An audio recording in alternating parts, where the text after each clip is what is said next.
Hi everyone, so this is my 2017 Audi S3 8V Saloon.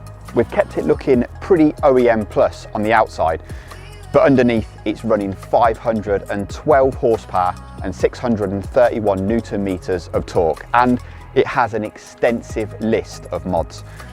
We've built it specifically as a road legal track and competition car. I've used it for a number of different competitive events with some really good success.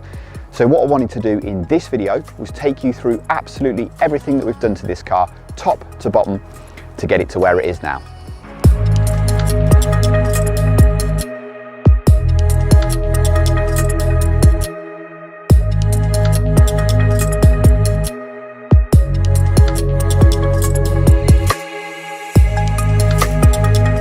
I've done this build in conjunction with AKS Tuning, who are a Revo authorised dealer and VAG performance specialist based in Bedford.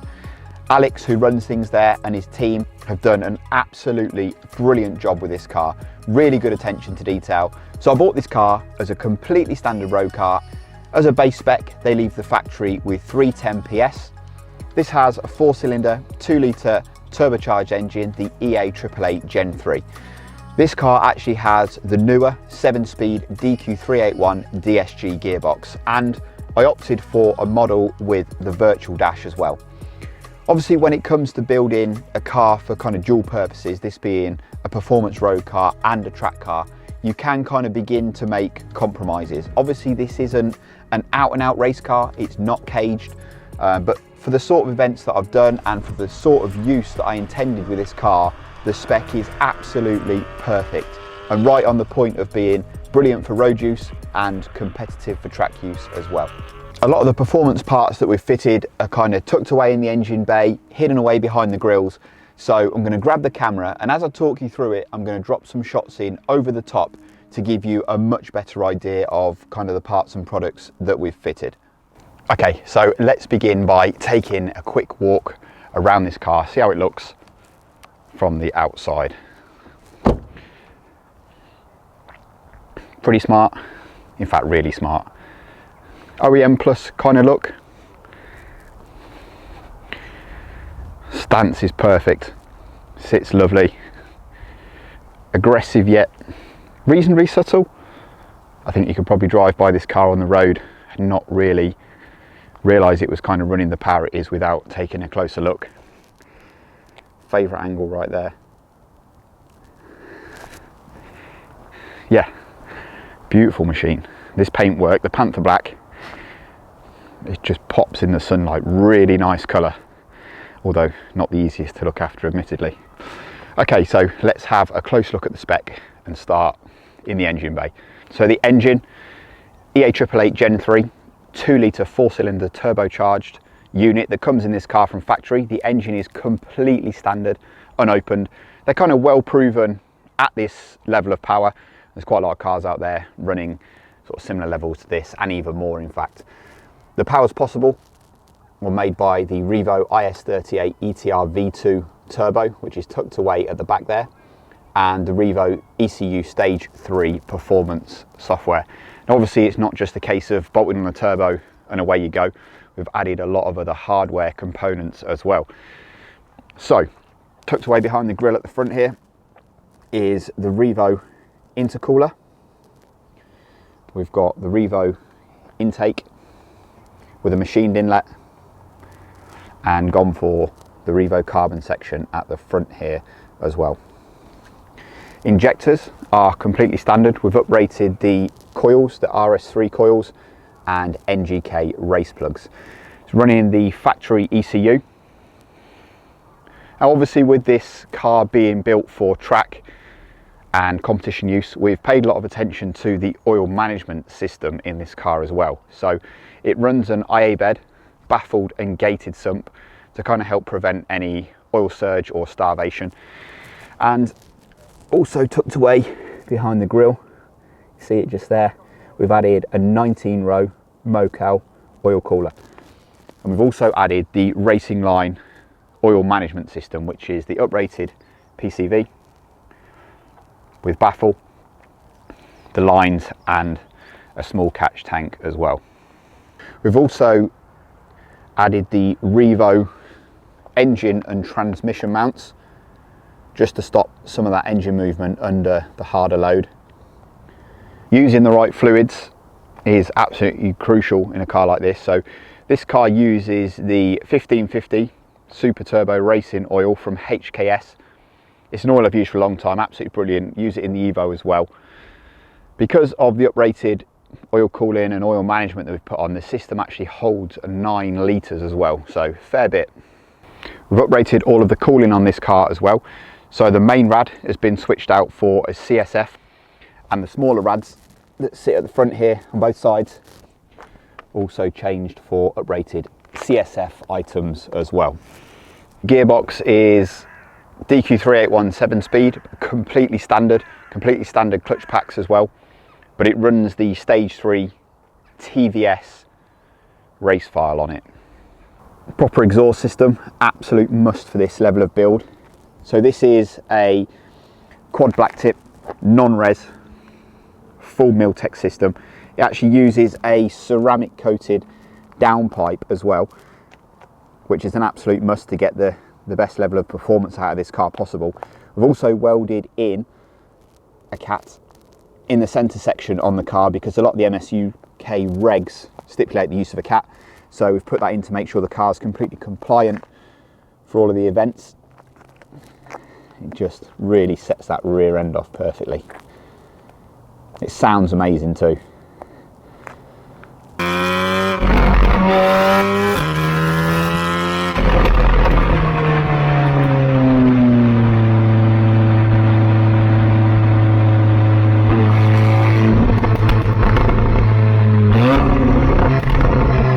Okay, so let's have a look at the handling side of things with this car, and crucially we've gone for some really good suspension. So a Bilstein Club Sport, 2 ways, so they're independently adjustable on both the compression and the rebound.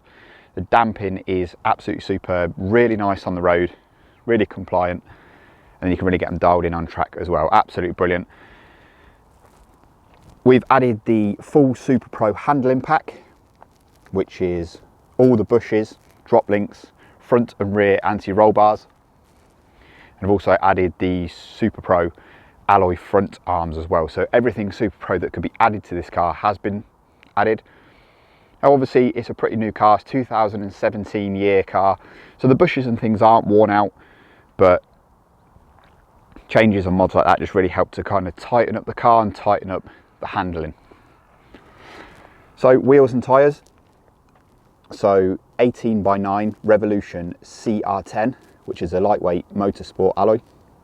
Tyres are Nankang AR1s in a 265/18. Now I've used these tyres all year round, in the wet, in the dry, on the road, on the track. They've been absolutely superb. Obviously they're a semi-slick, so they're at their very best in dry conditions on the track. Brilliant tyre. Really got on well with these. We've uprated the braking, obviously.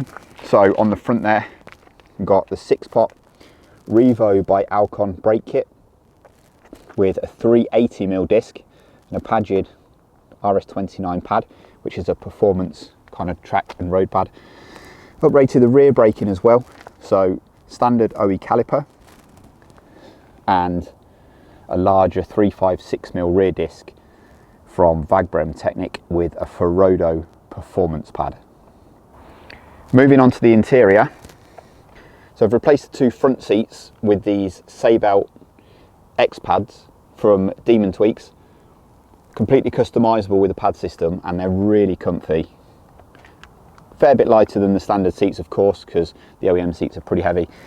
Replaced the steering wheel with an Alcantara RS3 version, and as I mentioned, it runs the virtual dash as well, which is really smart, lovely upgrade, really kind of nice luxury to have on this car.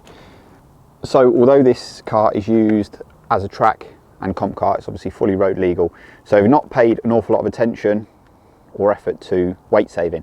The car weighs 1,457 kilos with a third of a tank of fuel, and it retains pretty much everything that it comes with from factory. So still has the full sound system, all the dials, absolutely everything in the car works, all the door cards, electric windows, electric mirrors. So in the rear, we've removed the upstanding seat section, left the bench in there. Obviously it's still got all the carpets, the mats, door cards. We've removed some of the, try and get that focus, removed some of the kind of trim in the boot, just the carpet. And AKS welded in a T45 harness bar for the OMP hands compliant harnesses that the car uses. So what I tried to do is just make it a really, really nice, usable, competitive car. And really it does tick all of those boxes. It's really quick and competitive, but it's still comfortable enough to use on the road. You could even use it daily if you really wanted. Let's have a look at some of the exterior upgrades we've done then. So as I mentioned, kind of quite OEM plus, subtle but quite stealthy at the same time. So the front end, it's an RS3 grille, which looks really smart, aggressive, and a Maxton front splitter on there as well. Stance on the car is absolutely perfect. Added a rear carbon boot lip, really nice profile on that, genuine carbon, lovely weave, really nice shape. Kind of added small things, small details like the black badges, and carbon dipped the rear diffuser, which was done by Ruckus Customs. They did a really nice job with it, and they also at the same time did a dechrome, full dechrome on the car.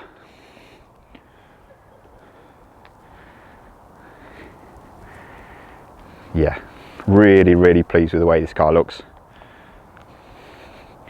especially in this colour as well. There's just something about this Panther Black. Looks really, really smart. So we'll just do one more little lap.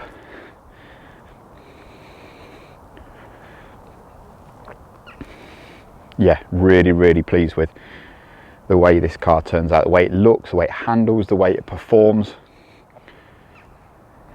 Just absolutely perfect. AKS did a superb job with it, and obviously it helps that we're running kind of really high quality upgrades on it as well. So there we go, full spec rundown on the S3. As you can see, it's running a pretty extensive list of mods. Looks pretty OEM plus on the outside, but we've concentrated on fitting it out with the very best performance parts possible to ensure that it performs where it really matters. So full credit to AKS, done an amazing job with this build, but in actual fact this project for me is now complete. So this car will be for sale in the not too distant future. I've already bought a new car and there's a new plan for 2021, so I'm really looking forward to sharing that with you soon. Hope you've enjoyed the S3 project as much as I have. There's absolutely no doubt it's an incredible car and definitely one of my favourite builds to date so far. If you've got any questions, then please feel free to leave a comment below. Hope you enjoyed this video, guys. Hope that gives you a really good insight into everything that we've done with this build, and I'll catch you in the next one. Don't forget to like, share and subscribe. See you soon. Cheers, guys.